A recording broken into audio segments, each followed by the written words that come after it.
نحب نحكي على الاتفاقيه الاخرانيه، ولا نحب نحكي اللي هو ثم ثلاث انواع نتاع اتفاقيات. ثم اتفاقيات تقع ما بين دوله ودوله، ولا دوله ودول، ولا دول ودول.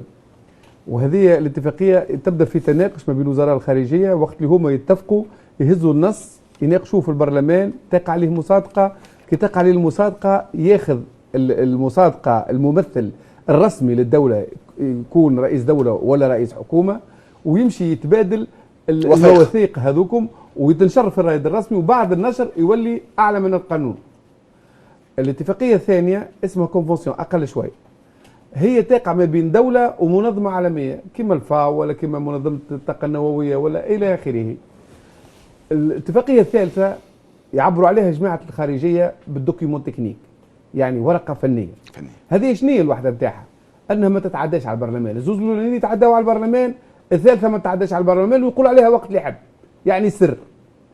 وقت تمشي اللي تعمل اتفاقيه مع لوطان ويحطوه كحليف متقدم، اخي احنا عيوننا زرق، معلش عيوننا زرق، يعني ثم كلكو شوز في الحكايه. اتفاقيه مع فقط نوضح الساده المشاهدين، اتفاقيه وقعت مع الحلف الاطلسي، وقعت مع امريكا، وامريكا اعطت تكلمت باسم الحلف الاطلسي وحطتنا حليف متقدم غير عضو في الناتو. وهو ما نجموش نكونوا احنا حليف متقدم في الناتو، لنا في البحر، لنا في المحيط الاطلسي، خاطر هي شمال المحيط الاطلسي، ولنا احنا ما يمشي يقبلونا، خاطر هذه اتفاقيه الناتو بيدوا اتفاقيه لازم تناقشوا مع الدول هذيك الكل باش يقبلونا. هذا واحنا ما عشناش باش نجيبوهم احنا على شكون؟ على جيراننا ليبيا والجزائر. ما يزيش الدمار لو دخل في ليبيا.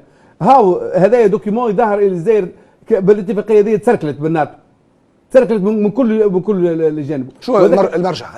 هذا مرجع الالجيري اونسيركلي بار، هذا مقال في تونس اونسيركلي بار لوطون، وثم مقال اخر خرج في جريده الشروق يقول رئيس الجمهوريه التونسي خان الجزائر. موجود. معناها اللي نحب نقوله انا، الحكايه راه ماهيش بدات من تو، الحكايه انه امريكا حاشتها بجهاز تنصت عالمي يحاول يرى كل شيء، كل ما يطير وكل ما هو غواصات وكل شيء نتاعها نتاع لوطون كله. هل تحصلت عليه؟ هذايا يرتكز على 4 قواعد تنصت، 3 منهم موجودين، واحد موجود في استراليا، واحد في هاواي، وواحد في فيرجينيا. وهذايا والرابع وين موجود؟ الرابع ما بين مالينو، استنى، هذا كان باش يتوجد الرابع في سيسيليا في قريه اسمها نيتشيمي. في 2004 برلسكوني اعطاهم لاكور اون كاتميني، معناها سرا كما توا التصحيح نتاع سيلباجي، واحنا ماذا بينا نعرفوا فحواه. وهذا طلب حتى قام به سجلاني في حق الحصول على المعلومه وحق دستوري. حق دستوري، هذه حاجه. الحاجه الثانيه جاء برودي بعد كيف خلى، لكن اهاليها قالوا احنا ما نحاجتناش بهذا وما نحبوش الحرب ضد سوريا. وقعدت عركه ما بين معناها سكان المواطنين نتاع نيتشيمي وما بين الولايات المتحده. وشنو اللي ضعفهم هما؟ انه مشات للمحكمه الاداريه. امريكا من كثر الصلف نتاعها بدات في الاشغال 3 سنين قبل ما تاخذ البرمي دو كونستروي. شو معناها؟ معناها راك باش تصحح كما توا عاملين نحن باش تحل وباش تقد. فهمتني؟ ما ربحتش. المواطنين كي شدوا في الصحيح لقاو تعاطف مع اهالي سيسيليا، ولقاو مجتمع مدني قوي، ولقاو اعلام وطني، ولقاو اعلام وطني.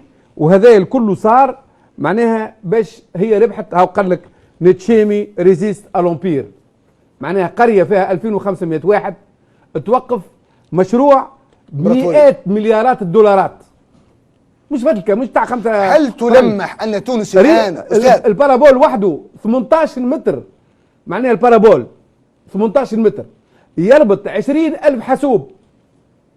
راهو مش العباد مش قاعده تفهم شنو قاعد يقع. هو على فكره فقط دكتور قليلا حتى حكيت الصراحه فهم اليوم على انه منظمه العفو الدوليه تحدث على انه 3 دول افريقيه سمحت للولايات المتحده الامريكيه بالتجسس على مواطنيها. من بينها انا انقل معلومه كما كتبت اليوم ذكرت في صراحه فهم وذكرتها منظمه العفو الدوليه انه يعني تسمح لامريكا بالتنصت على التوانسه في المكالمات والمعطيات الشخصيه، من بينهم تونس والجزائر ودوله اخرى افريقيه. ربما هذا ياكد بعض المعلومات اللي جتنا. الحاجه الثانيه هي نتاع المحكمه الاداريه. عرفت وقت يقول لك شعل النار ويقول الدخان منين؟ وهذوما يجيوا للعباد يقول لهم انتم تشعلوا في النار وهما يمسوا في الاستقرار. تو وقت الواحد يخرج لك كيما حكم نتاع البارح نتاع المحكمه الاداريه، اخي مش استفزاز. بالله انا نذكروا احنا، يا اخي تو شكون اللي قال ما تخلصوش الماء وما تخلصوش الضوء؟ مش كانت عنده قناه؟ مش وقت اللي جاي كان يتحاسب العباد هدت على المحكمه؟ تبعتوش المحكمه. معناها ناس تحكم كيما هي تحب. الجماعه اللي سرقت البلاد وما خلت ما عملت وهربت ب 25 مليار دولار، هذا حسب التقديرات، في الاخر يجيو وهاو حل سيدي في سيدي عبد الحميد جاب لنا تطا. يعني تحكم ولا ما تحكموش؟ راهو انا عندي محكمه اداريه باش تنحي هذايا المرسوم.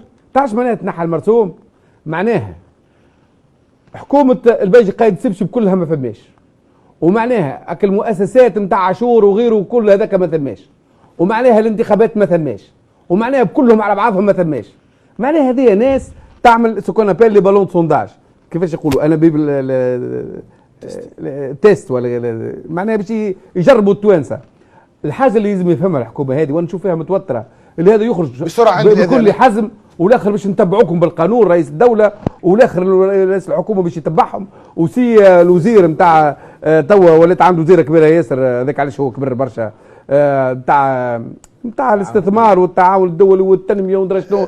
محترم سياسي كلهم رايدوا رواحكم، وكل هذا يشرب ماء ويحاول يحط مصلحه البلاد قبل كل شيء. طيب. وما ياش نتاع مزايدات، واللي عنده وثائقه يتفضل، والقانون ما هو هرب منه حتى واحد. جميل. اما نحبوا قانون على الناس الكل فوق بنفس الشيء باش تقع المواطنه والمساواه بالسيح. مش وقت المحكمه الاداريه جاها قضيه من عند سي رايد المراكشي في عدم صلوحيه رئيس الدوله فؤاد المبزع باش يحل الدستور ما ترقدها، ويجيوها زوز قضايا اخرى ما تقبلهمش، ويجيها بالحسن الطرابلسي اللي هارب من تونس وظهر لي ما حتى واحد ما عمل فيه قضيه باش يجي يجلبوه يفيس يحكموا له. وزاد حاجه اخرى، انا نحب نفهم يا عباد، راهو الشعب فقد فيكم الثقه، راكم وليتوا تحكيوا لرواحكم، كاين لكم تحكيوا والصدى يرجع لكم.